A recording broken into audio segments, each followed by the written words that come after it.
Hi, welcome to Latha's ideas and creativity అండి. ఈరోజైతే నేను పెసరట్టు ఉప్మా చేశానండి.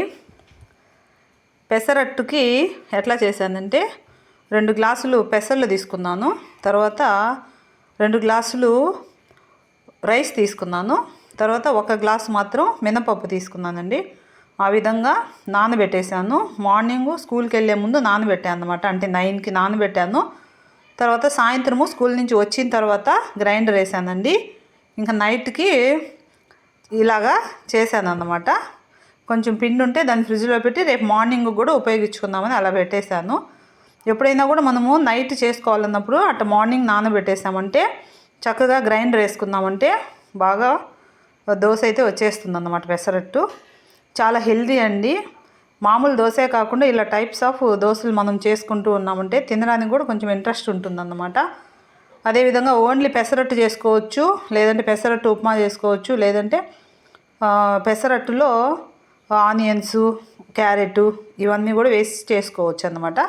అది మనము ఒక్కొక్కటి అలా మార్చుకుంటూ తింటూ ఉండొచ్చు అన్నమాట. అయితే ఈరోజు అయితే మాత్రం ఒకటి గుర్తుపెట్టుకోవాలండి, ఎప్పుడు కూడా పెసరట్టు ఉప్మా అనేటువంటిది హీట్గానే తినాలన్నమాట. చల్లబడిపోతే మాత్రం టేస్ట్ అయితే బాగోదు. ఇంకోటి ఏంటంటే ఉప్మాని మామూలుగానే ఉప్మా చేసుకుంటాము, కాకపోతే పెసరట్టు ఉప్మాలోకి మాత్రము ఉప్మాను కొంచెం జారుడుగా చేసుకోవాలన్నమాట. గట్టిగా అయితే చేయకూడదు ఉప్మాని, అదొక్కటే గుర్తుపెట్టుకోవాలి. ఇంకా అంతా మామూలు కామనే. ఓకేనండి. దీనికి వచ్చేసి ఎర్ర చట్నీ చేసుకోవచ్చు. తర్వాత ఇదేమో పల్లి చట్నీ చేశాను. ఒకసారి చూద్దామండి ఎలా ఉందో. టేస్ట్ చూసి మా వారు చెప్తారు. అయితే హీట్గానే తినాలన్నమాట. ఇదొక్కటే మనం గుర్తుపెట్టుకోవాలి.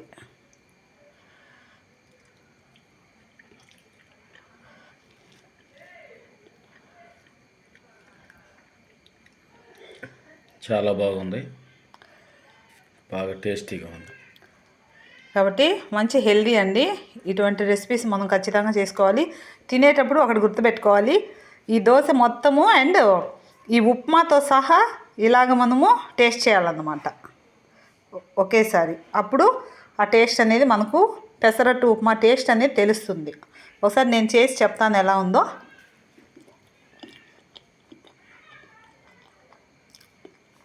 సూపర్ అండి, మావారు చెప్పినట్టు చాలా బాగుంది. మీరు కూడా వీలైతే కంపల్సరీ చేసుకోండి. మంచి హెల్దీ రెసిపీస్ చేసుకొని తినాలండి మనము హ్యాపీగా. ఓకేనండి, మరొక మంచి వీడియోలో మరలా మీ ముందుకు వస్తాను. బాయ్ అండి.